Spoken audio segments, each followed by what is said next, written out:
Alright, back for another beer review, and today I'll be reviewing yet another beer from the Dogfish Head Craft Brewery, and they're headquartered in Milton, Delaware, and this is their Raison D'Être, and this is the 2025 release. So this is a brown ale brewed with beet sugar and raisins. It comes in at 8% alcohol by volume, 25 IBUs at the time of review.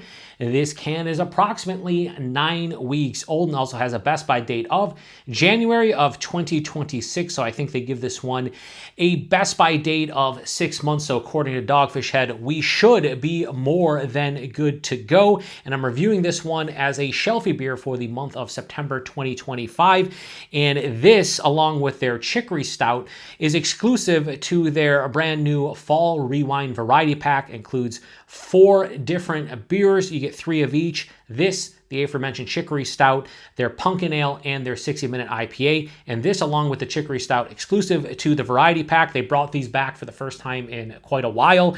And unfortunately, they are exclusive to the variety pack. But if you can get your hands on the variety pack, you can get, 3 cans of each of these. And full disclosure, I've had this one before, but it's been many, many years. Not only did I used to enjoy this one, but their Raison D'Extra, which is the Danger Cap variant of this one, or Danger Cap version of this one. I always love that one. I hope they bring it back at some point. But yeah, so they have a little spiel on the back. We'll read real quick. It's basically a paragraph. It says, first released in 1995 at our brew pub, Raison D'Être is a deep mahogany Belgian-style ale brewed with beet sugar, raisins, and a sense of purpose.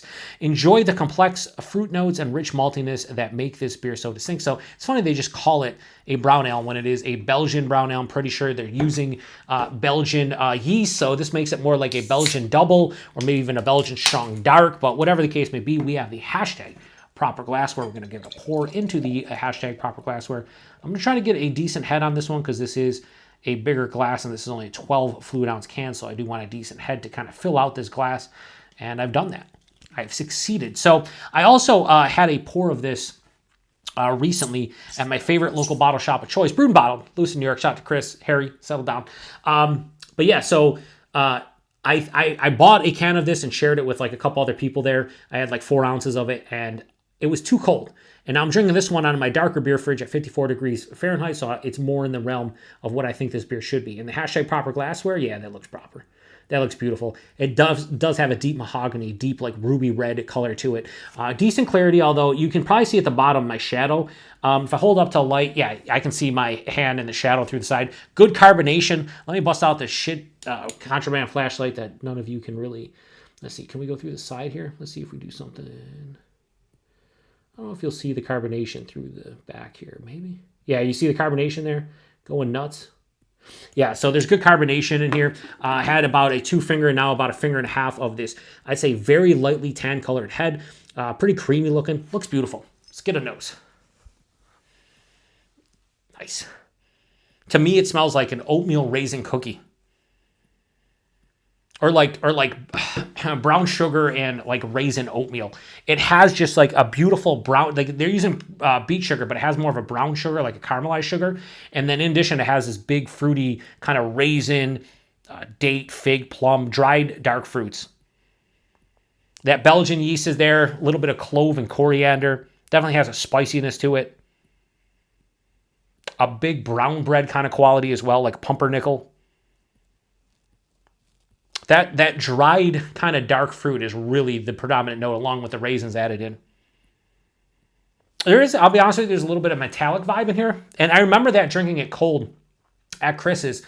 That was the one thing that kind of bothered me cold. I was like, all right, if it wasn't cold, maybe that metallic kind of characteristic would go to the wayside. This one, again, out of the darker beer fridge at 54 degrees Fahrenheit, still a little bit of that metallic vibe.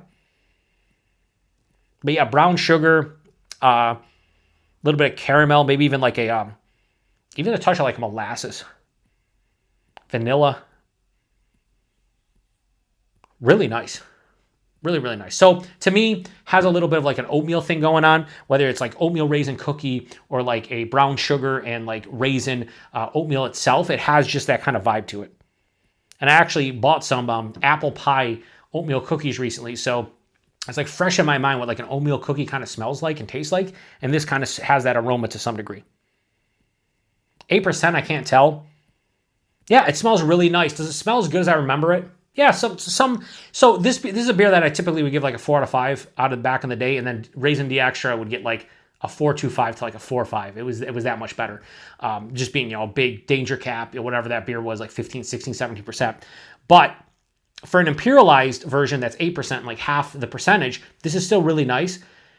The complexities here, that metallic note's kind of bothersome, but it's right in the wheelhouse of what I remember this beer being. So let's get into it. Cheers, everyone.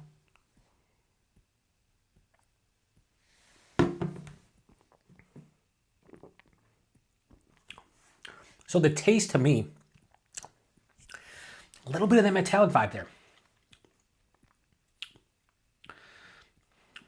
I don't remember that in this beer. There's a little bit of a metallic vibe. Maybe that's the beet sugar. Maybe there's something just not meshing with my palate as well. It's a bummer because it's kind of what I'm experiencing at Chris's, but I think it's a little bit more pronounced now that it's not ice cold, which is wild because I thought maybe that was because it was a bit ice cold or a little bit too cold. Anyway, let's go back for another sip.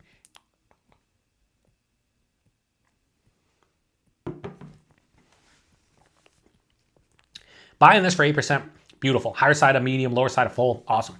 The mouthfeel is also spectacular. It's that Belgian voodoo, very effervescent, moderate carbonation, maybe a touch over. But it glides down the palate, and on the second half of the palate, it smooths out, and there's a sensational creaminess that I'm kind of left with lingering on the palate. So the mouthfeel is fucking absolutely outstanding. The body's really good too.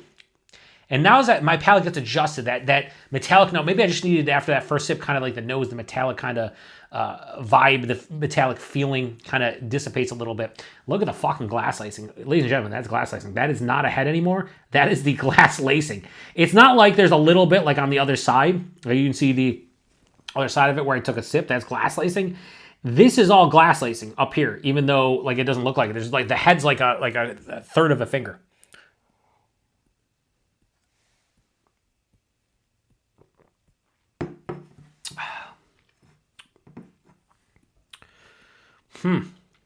Yeah, I'm glad that metallic vibe is kind of dissipated. All right, now, like I was super bummed off of that first sip, and now I'm starting to get a little bit more ramped up. So, forefront, bready, a little bit of oatmeal. And again, I don't know if they use oats in this, probably not, but there's like the bready oatmeal, like pumpernickel, darker brown bread.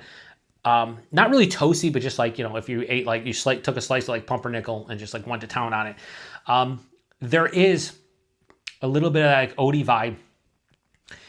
The dry dark fruits, and specifically the raisins, hit right away for me.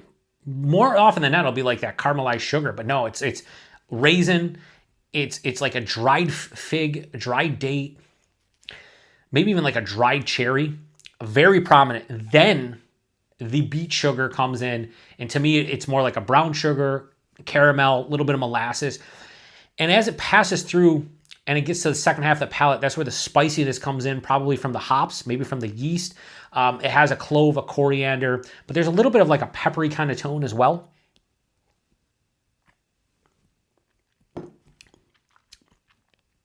%. Yeah, I can tell it's 8% because of the flavors, the body, the mouthfeel. Touch of warming in my chest. You know what? I say it doesn't hide it extremely well. It's right in the realm of what I expect out of 8% beer. This finish is bone dry to me. Like there is a prominent dryness on the finish, 100%.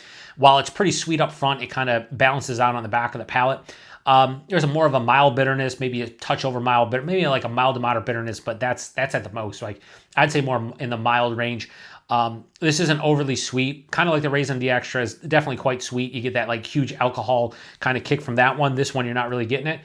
The one lone issue I had with this beer was the metallic note in the nose and then the metallic note in the taste. But after taking a handful of sips, that is dissipated to almost nothing. I also get this like on the edges of the tongue, like a vanilla kind of sweetness.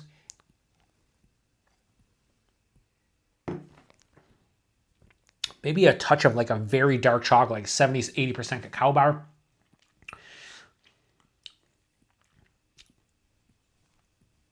Good beer. Good fucking beer. I like the chicory stout a little bit better, I think. But I don't know. I don't remember what I rated the chicory stout. They're kind of in the same realm. I'm just happy they brought it back. Listen, fucking Dogfish Head. Sam Calagione, if you're watching this, and you won't watch my reviews because not many people do, but if you happen upon this at some point 2 years down the line, don't wait fucking 5 years to bring back a beer like this into distribution. A lot of people love your brewery, Dogfish Head, as a whole because of beers like this. To take them away, listen, I know you're a business. I know you guys were bought by or merged with Sam Adams, but bring beers like this back more often. Like, get the Raison D'Extra back into distribution, okay, as a danger cap. Bring back some of these classic beers like you did this year, from the Festina Pesh to the Chicory Stout to this. Bring them back. We want beers like this. I want beers like this. This is what I know from your brewery. This is what I like. Bring back the Indian Brown Ale. This is one of the first beers I loved from Dogfish Head. It tasted like a hoppy Heath bar. Like, it was fantastic. Bring back Palo Santo Marron. I would love to review that beer. I love that fucking beer. Bring back these beers. That's what we clamor for. The old school Dogfish Head beers we came to love that went to the wayside. Bring them back. End rant. End scene. Anyway, this is really solid, really good. I'd say it's very good. I do like the Chicory style a little bit better from the Fall Rewind pack, but this is no slouch. So, like I said, 8%, kind of right in the realm. What do you expect at 8% beer? That metallic vibe kind of dissipated. If they would have hung around, I would have probably knocked this like a quarter point. As is, I'm going to keep it right where it is. So, Raison D'Être, the 2025 release from Dogfish Head. Ladies and gentlemen, we are going to give this a very firm and solid 4.1 out of 5, so a high 4 out of 5. 4.1 out of 5. Really good, really enjoyable. I gave it a 4 out of 5 when I had it on tap at Chris's. A little bit warmer, a little less metallic vibe. It gets a 0.1 increase in the score. So, yeah. Price point availability, that Fall Rewind pack in my neck of the woods, $20 12-pack, give or take $1 depending upon where you buy it. Might see it for like $22. I'll say give or take $2. Might see it for like $21.99 at some places. Some places will go like $17.99, $18.99. Most places I saw $20 12-pack, so that's fine. You're talking, under $2 a can all day, every day for an 8% beer like this. Plus you get the Chicory Stout 60-minute, which you know is going to be fresh because it's a brand new pack. And on top of that, Pumpkin Ale, if you like pumpkin beers, Pumpkin Ale is really good as well. And then availability is Dogfish Head. You should see the Fall Rewind pack, but as I am reviewing this a couple days ago, Chaz, friend of mine, viewer of the channel, who comments with distribution. His distribution's wonky in the New England area. He said that the place he gets all the Dogfish Head at, he had to go to a place a town over because they weren't carrying the Fall Rewind pack. So when I say you should be able to find this one, that means like 80% of you, 90% of you should be able to find this one easily, but maybe you won't.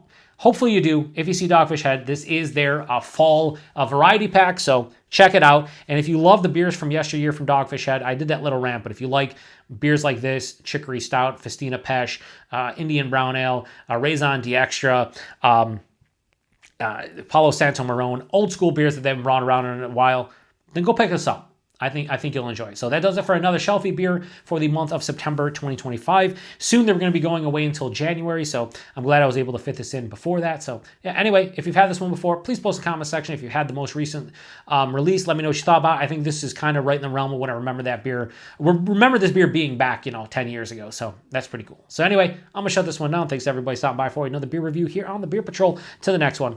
Cheers.